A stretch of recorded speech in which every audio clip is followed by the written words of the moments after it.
Ayan mga master, nasira yung pinto sa ating customer, yung refrigerator. Ito yung diskarte namin. Pako din ito.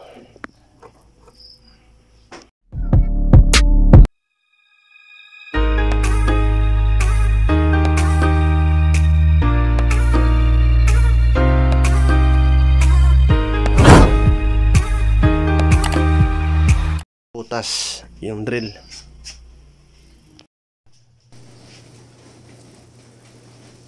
Yan, gumamit tayo dito ng number 3 na pako para butasan yan, para di na masira.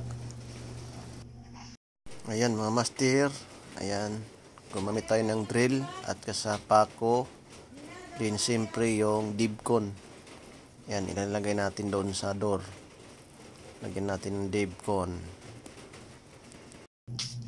Tingnan natin doon sa labas yung pinatuyo muna natin yung dibcon na may kasamang pako.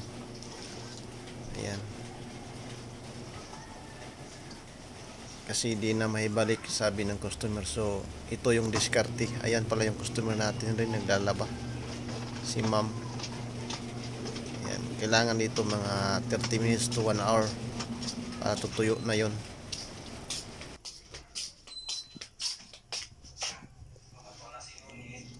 Bali tanggalin lang yung cover.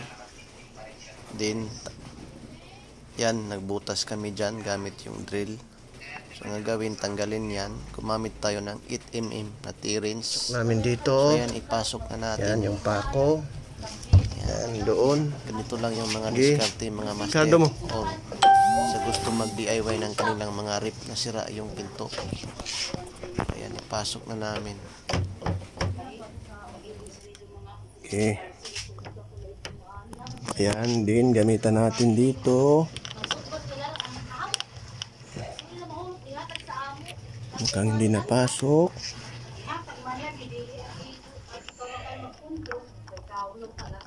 Din yung isa.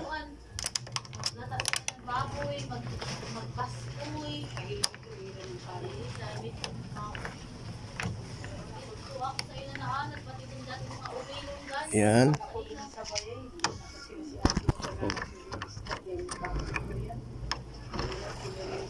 Then gumamit tayo ng T-rings number 8.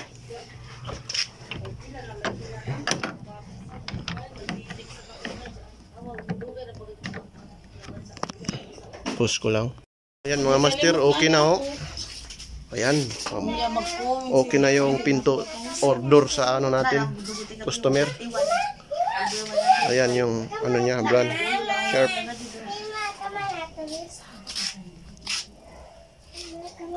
Ayan, okay na to. Peace out mga master. Ganun lang yung gagawin nyo ha.